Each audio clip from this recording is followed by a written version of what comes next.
Hey everybody, it's Chainsaw Reacts. We are here, guys, with episode 6 of Ahsoka, and I cannot wait to see what they do in this episode because the last 2 episodes have been so good. Like, this whole show has been really good, but especially episodes 4 and 5 have been really damn good for various different reasons. Of course, episode 5, the return of Hayden Christensen. Of course, again, we saw him in Obi-Wan and everything, but this is very different in terms of this version of Anakin, and then seeing Clone Wars live-action Anakin. It was so good, and young Ahsoka during that time. It was so cool to see all that, and then her fighting Vader, essentially, in terms of Revenge of the Sith, in a sense. The flashes of the Vader suit and everything. It was just so good. Dave Filoni crushed it in terms of the writing of the episode and directing that episode. It was so good. Now, I commented my critique in terms of not seeing Thrawn, like not actually physically seeing Thrawn yet in this show when I started my review of episode 5 last week. Now, let me be very clear. Me saying that does not mean that I'm disregarding everything I'm enjoying about the show and I'm now attacking the show. Because there are some people commenting saying that, oh, typical Star Wars fan doesn't appreciate what's happening, only cares about... No, that's not what this is. I am praising and loving this show for actually sticking to the damn point of the storylines and actually following through and not detouring and sidetracking like a lot of other Star Wars Disney Plus shows have done. The fact this show is being consistent and sticking with the storylines, I'm appreciating. My thing is, we only have 3 episodes left. This episode and 2 more, and this is it for Ahsoka Season 1. So I'm hoping we see Thrawn in this episode because I know this is called Ahsoka. I understand that, but they're treating this show in terms of as another season of Rebels in a sense. And Thrawn is the main threat. You would think we would physically see him at some point in some sort of tease. Because, of course, the characters Morgan and them, like, they haven't found him yet. Story-wise, yet, as I'm recording this video. Who knows what's happening in this episode, but you get what I'm saying. That's why I had mentioned that, because I thought we would maybe physically see him wherever he is for a brief little tease or something at the end of an episode or something that hasn't happened yet.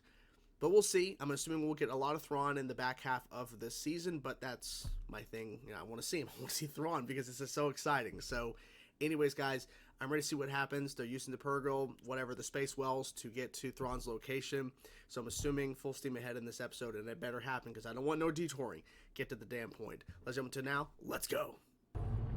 Right into it. Intergalactic travel within a star whale. Now I really have done it all. Yes, you have. I remember them from the stories you would tell us. You have a story for me. A story? About what? She went with the enemy willingly. Impossible. It is possible it I saw it happened. through the Force when I held the map. No Thrawn. No war. And no Ezra. That's why she didn't do it. Perhaps for Sabine, it was the only choice. At that moment, yes, because she thought Ahsoka was dead, and she didn't know Hera was coming, so... Well, I like that. Far, far away. I love him. I was hoping for a I love his character so much. We had a deal. You promised me I would see Ezra again. You shouldn't have trusted him. That's the thing. You trusted him. You shouldn't have. Oh, what planet is that? That is Peridia, What? the ancient homeworld of my ancestors, the Dathomiri. Oh my god. We're getting right to the point. Come on. Come on. Wow. Dude, I'm loving the suspense and the music. It's so good. Welcome, child of Dathomir. You do our ancestors credit. Where is Thrawn? You shall wait. He is coming.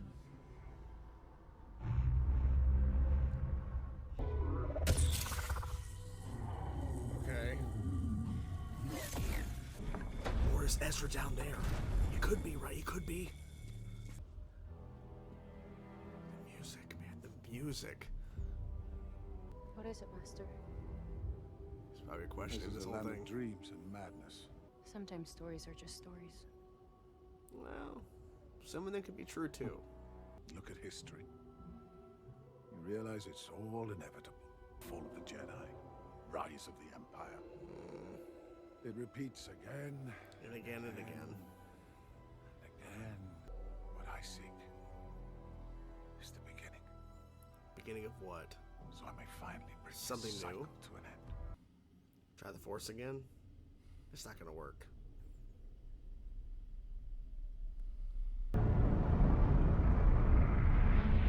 Oh shit.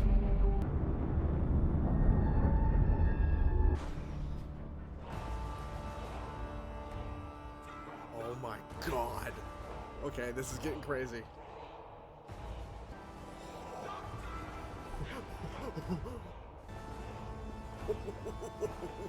We go. What was first Oh my just God. a dream has become a frightening reality. This is Enoch, captain of my guard. He shall begin the cargo transfer as per my agreement with the Great Mothers. I brought the prisoner. I felt she could be of some use to us. Then you must be General Baylan Skoll of the Jedi Order. The prisoner is Sabine Wren. Now there's a familiar name. Exactly. Oh, man. Any explanation about Ezra? Maybe? What a delight it is after so long to see a familiar face. Is it though? Is it? How that singular focus will reshape our galaxy. Just answer the question.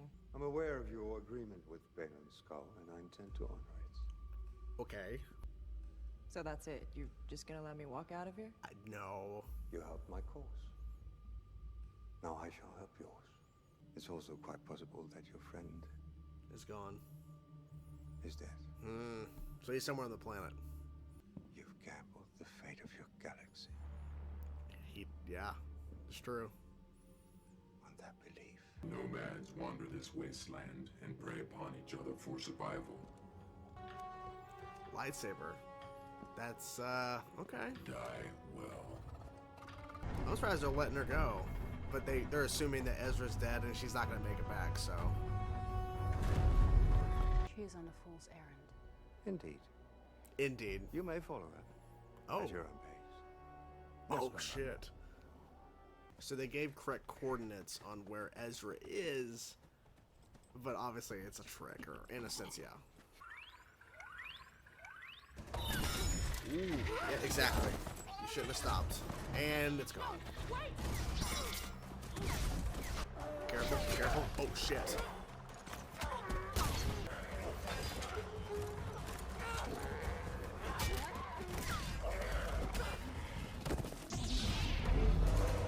Lightsaber it up. Here we go.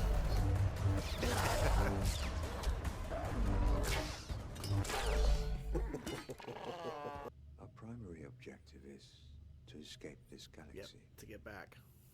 It Yeah. matters not whether Ren and Bridge are killed. You abandoned me! Of course. It's like I had to. Should have known you were a coward. Go.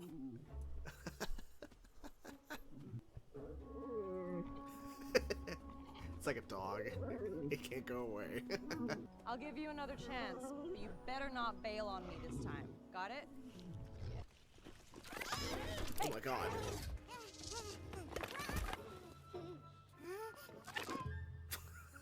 What the hell?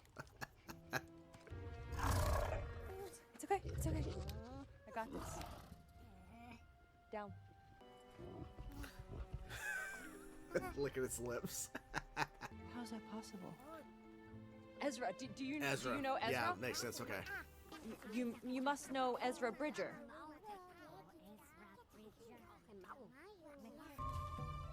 How far of a walk is it to Ezra? He was trained as a Jedi.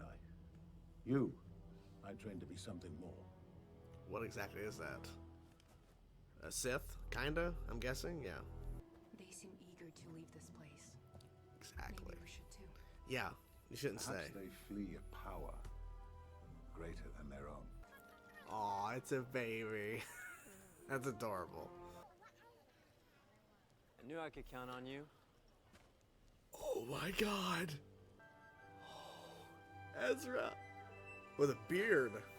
Grown up Ezra. Well, you didn't exactly tell any of us where you were Yeah, going. exactly. Yeah. That's because I didn't know where I was going. Yay. Now Ahsoka and Hera needs to get there. Well, no, sorry, Hera's not going, but Ahsoka. It's a happy reunion until they show up. Your very own band of rebels. I have so many Rebels. questions. Nice. Riding a hound. How'd that happen? Well- In fact, how did you find me? Thanks for coming. And now we have to go. Can't wait to go home. Well, Thrawn, you know. Could it be the recently deceased Ahsoka Tano? Impossible. Death and resurrection are common deceptions played out by both Night Sister and Jedi. Mm-hmm. Balin assured me of her death. I want to know her background, history, home world, her master, everything. Yes, Grand Admiral. Got what I asked for. Grand Admiral Thrawn. And we had to wait a little bit, but there was a lot of him in this episode. Lars Mikkelsen. We already assumed he was going to crush it. And in my opinion, he crushed it as live-action Thrawn. Of course, he was Thrawn in the Rebels series, of course, animated. But to have him in live action and that voice and the way he just played the character, it was so good. And the reveal of the Star Destroyer and then all of the remaining stormtroopers that have now modified their armor and stuff because of all the time they've been away, right? And now they're here. And Thrawn didn't waste any time. Once the Star Destroyer showed up, he was there. And they're on Peridia, I think that's how I pronounce that. That's the Night Sisters' homeworld. That's where the Purrgil go to die, and that gigantic, like, just graveyard of them, like, all the bones and stuff from other Purrgil, like, space wells that have died there. It's crazy. And the fact is, too, Ezra was revealed, which I was thinking they may wait till the next episode. Maybe the very end of this episode would have been a tease of Ezra. But no, we actually got a little bit of dialogue between Ezra and Sabine, which was really good. I thought it was a really good scene. I will say, though, I think her not telling Ezra, even though I get timing-wise, they've not seen each other for a long time, it's like they're both trying to kind of comprehend and kind of figure this out, because Ezra probably thought he was never going to see anybody again that he knows, and the fact that Sabine was probably thinking, even though she's out there searching for Ezra, that maybe he actually is dead, because Thrawn was like saying, well, we'll let you know the most whereabouts, but you know he might already be dead, and it's possible, right, out in that wasteland. But Ezra is a very strong individual, not just because he has the Force, but the fact is he's just a great character and he knows how to take care of himself. So I don't know what exactly occurred when they got transported there, right at the end of Rebels, but clearly he got away somehow from Thrawn. So he was going to be able to take care of himself. But Thrawn, of course, there was never like a plan of like just letting Sabine go in that set. No, we're going to send Balin in as Apprentice. What Cherie or whatever her name is, his apprentice. We were always going to send them after Sabine. So when they find Sabine and if Ezra's alive, they'll both be destroyed and it's whatever. But he doesn't even care if they even make it back, right? The mercenaries, as Morgan keeps calling them, even though they're definitely more than that, because they're more interesting characters than Morgan is. Like Morgan is just to me, she's just the kind of thing to get from point A to point B, not plot A, point A to point B. She was the one who was orchestrating, building the actual machine that got them transported to where Thrawn is. And she was the one that was introduced in Season 2 of The Mandalorian, who has a connection to Thrawn, and that's what Ahsoka was searching for, and confronted her, where's Grand Admiral Thrawn? So Morgan, it's whatever. Like, her character really isn't, to me, that important, because it's just getting to Thrawn. And I feel like the mercenaries, as she called them, like I said, Balin and his apprentice, they're more interesting. Especially the dialogue between them in this episode. But, get back to my point when I'm getting off track. I gotta do that from time to time. I think Sabine should have told Ezra how she got there. Maybe not like just flat out saying it like just as it is, but maybe explain I didn't have a choice, but I don't know how Ezra would respond in that moment. That, in a sense, the only reason why I'm here is because Thrawn allowed me to leave, because I was captured, right? So I don't know how that conversation is going to go over, but it's got to be revealed at some point. And the fact that no Ahsoka's coming, and the fact that at least we had a little bit of Ahsoka in this episode, not much, but it was at the opening, and for her to kind of be sitting there and just kind of like saying, you know, I should have told Hera what I really saw, because when I was touching the map, I saw that Sabine gave up the map back to Balin, and then Huyang was like, is it your fear, essentially, like, it's not the exact wording, but is it your fear that was like the choice that she made, it was because of her own, you know, like priorities or whatever? And it's like, it was probably the only decision she had. It's like, yeah, because it really was. Because as people were pointing out, and at the end of episode 4, when she gave over the map, that at that moment she assumed Ahsoka was dead. She didn't know Hera was showing up, and her only thing is that giving this map to Baylan for them to actually get the coordinates to travel to where supposedly Thrawn and Ezra is. The only hope is that Ezra's alive. So it actually lucked out. It actually worked out in her favor. However, it was never going to be that simple. I'm going to circle back again to Lars Mikkelsen. He crushed it in this as Thrawn. The look of the character. Now, I remember in the marketing, I think it was the second trailer, when they showed a shot of Thrawn, which was shown and it leaked out, which I think I didn't see it, but they had a leaked version, or maybe I did, but I just don't remember it, but it was a leaked, like, grainy version of a shot of Thrawn from, like, when they showed, like, an extended shot, or extended look of Ahsoka that wasn't officially released. And when they officially released that official look, people were really, like, comparing it to, like, other things and saying it didn't look that good. I think Thrawn looked great. I think he looked great. I really enjoyed how he looked in this episode. And just Lars just carried that Thrawn presence. It really worked. Especially when he's talking to Sabine for a little bit. That was a good little conversation. And then the fact that he wants to learn all the history and everything about Ahsoka as she's showing up, because he wants to be prepared and ready for Ahsoka when she shows up. Man. So I'm assuming we're getting another Ahsoka and Baylan fight. I don't know if Thrawn's actually going to fight anybody, because that's not who he is. But yeah, it's going to be interesting to see how they kind of wrap this all up, because we have 2 more episodes to go, so I'm not sure what else they can do. I'm guessing we're going to be staying on that planet for episode 7, and maybe 8 we're back in the galaxy where Hera is and everything. No idea. But I'm assuming we'll see Ezra use the Force. Maybe. Oh no. We'll see. He has to, right? He has to, right? But anyways, overall, I had a really good time with this episode. It was a great episode. We got to see Ezra. We got to see a lot of Thrawn, which is something I was talking about in terms of, like, we need to see Thrawn. There was a lot of Thrawn in this episode. And just to see the story progressing the way it has. And those little creatures, right? The little creatures that are like turtles, kind of like turtle, like alien type things. Like, it was like, at first, like, what the hell's going on? But it's like, they're the ones who are being basically protected by Ezra. And they're basically, you know, following his lead in a sense, because they constantly have to move locations just to be safe. And so it was cool that just by this happenstance, like this kind of giant dog horse type creature that was with Sabine, that ran away when she was attacked by. That was a good fight scene, by the way. Like, was able to detect that this is actually a creature hiding under this rock. It's actually a shell.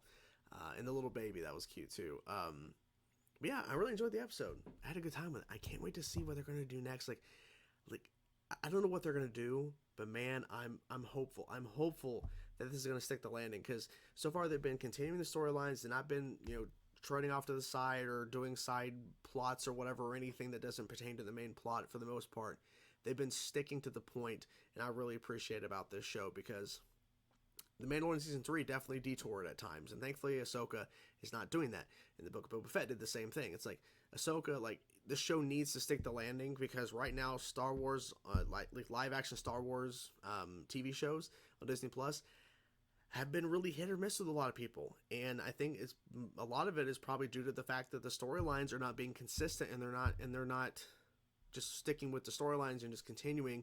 They're doing a bunch of filler or, you know, detouring off of the main plot. And that was my fear going into episode 3, because when they traveled off together, Sabine and Ahsoka, I'm like, they're going to detour, because I'm used to that now in Star Wars live action Disney Plus. Like, they detour at times, but Dave Filoni has not done that. So thank you, Dave. But anyways, hope you guys enjoyed the reaction. I'm curious to know what you guys thought about this episode. Let me know in the comments below, guys. Hope we go to can't even talk. Hope you guys enjoyed the video. I'll talk to you guys soon.